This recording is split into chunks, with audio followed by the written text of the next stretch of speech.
Hi there. So a lot of people have been asking, with everything going on right now, what to do with getting seeds started for gardening. What should we be doing indoors? Do I have to get it done right now? How do I even go about it? So I'm just going to go through a little bit of the real simple stuff to kind of just get started. So what you want is just some kind of container to hold on to some potting soil. Potting soil, we want to make sure if you're at the garden center looking for what to get, how to decide what you want, is you want something that's really light and fluffy, mostly made of peat moss or coconut fiber. The big thing is if it's too heavy, it'll hold too much water and your plants might rot out and die. So in the spring, once everything thaws, the biggest thing is don't dig up soil from your garden and try to grow it inside in a pot. The potting mixes we have are what they are for a really good reason. And so kind of what we do for deciding how deep to plant whatever our seed is kind of in that pot. The general rule of thumb is however wide that seed is. I've got a pea seed right here. We want to plant about twice as deep in the soil.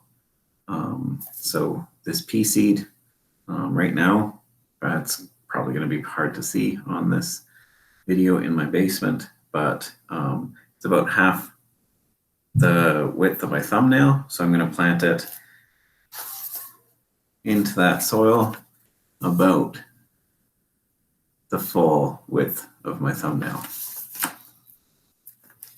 Peas are actually a little bit easier to see, which is why I use that, but not something I actually want to be doing indoors to get started. They don't do that well. But in this little kind of container, I'm going to plant a few tomato seeds. Just put, and you can really use any container you have that'll hold enough soil to grow your little vegetable, but still have some drainage. So really good things just around the house that a lot of people like to use are things like toilet paper rolls, once they're empty, used egg cartons, anything like that. If you don't have access to pots from the garden center, that's a really good thing to do.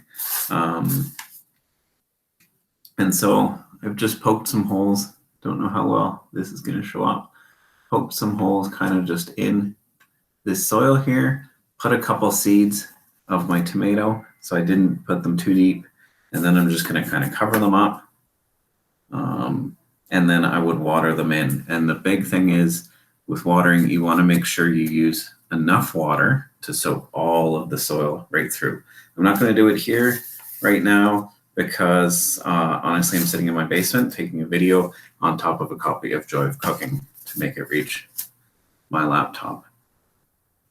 A lot of people have also been asking kind of what to start. Like, is it already too late to get started? It's already April.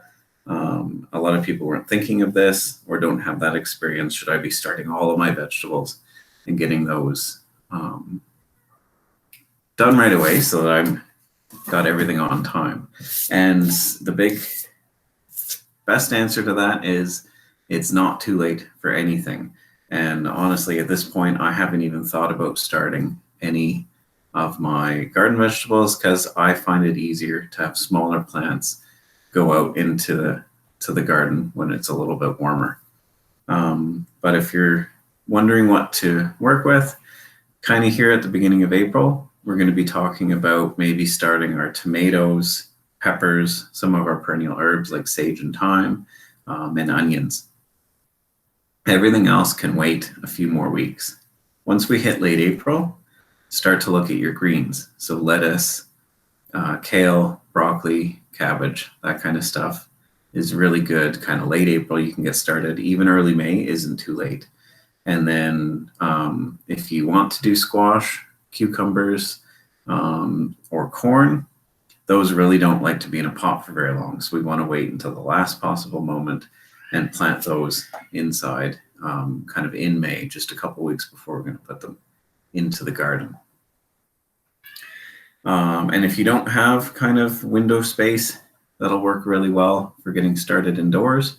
There's still lots of stuff that'll do really well if we just seed it straight outside into the garden. All of our root vegetables, carrots, beets, potatoes, radish, peas and beans do really well straight outside. A lot of our salad greens, like that kale, the chard, and lettuce and spinach do really well planted straight outdoors. So if you don't have really good window space, because we really want to have a nice big window facing the south end of our home to be able to do garden starts. Otherwise, they just won't get enough light throughout the day, and they'll get really long and won't be very strong, and they won't do that well in the garden. So there's lots we can do. Still lots of time to get started, lots of time to work if we're just wanting to go straight into the garden and grow ourselves some food. Okay, if this ends up being useful for people, I think I'll do some more videos or chats like this to kind of help people come along.